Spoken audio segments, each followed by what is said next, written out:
Cancer के इलाज में ग्लूटेन फ्री डाइट लेनी चाहिए क्या? सच्चाई बताऊं तो ये एक तरीके से हमारे पुराने ज़माने से चला आ रहा है।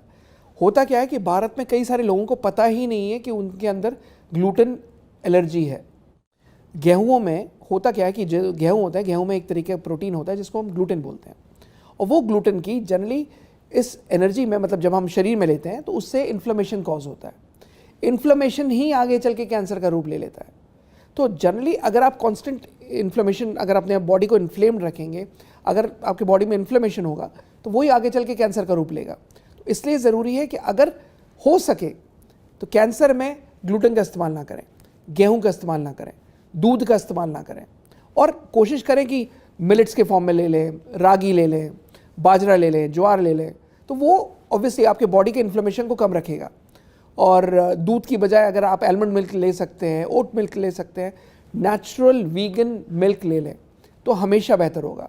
जितना हम बॉडी को नेचुरल सर्कमस्टांसेस में या नेचुरल एनवायरनमेंट में रखेंगे, जितना हम बॉडी के इन्फ्लेमेशन को कम करेंगे, उतना ही हमारी हीलिंग बेहतर होगी, उतनी ही आपको खुद लगेगा कि आप लाइट फील कर रहे हो, आप हल्का फील कर रहे हो। हम जितना बॉडी को एल्कलाइन रखेंगे, बट इस चक्कर में आप कुछ भी रैंडमली लेना मत करो। हर एक चीज़ सिंपल हमारे पुराणों में लिखी हुई है, हमारे पुराने साहित्य में लिखी हुई है कि अगर आप कोई भी चीज़ ले रहे हो जिससे आपकी बॉडी इन्फ्लेम हो रही है, उसको नहीं लेना। मिलेट्स लो, रागी लो, बाजरा लो, ज्वार लो, सीज़न के हिसाब से। गर्मी है तो आपको जौ लेना है, सर्दी है तो बाजरा लेना है, मक्का लेना है। तो इस तरीके का आटे का इस्तेमाल कर सकते हो। तो ये जितना हो सके आप अपने बॉडी के इन्फ्लेमेशन को कम रखो। दूध मत लीजिए, दूध की बजाय दूध से बनी हुई चीज़ें जैसे ओट मिल्क हो गया, आलमंड मिल्क हो गया, इस तरीके की चीज़ें का इस्तेमाल करिए। चाय जनरली अगर हो सके तो चाय अवॉइड करिए। जो भी बॉडी को इन्फ्लेम कर रहा है उसको अवॉइड करो।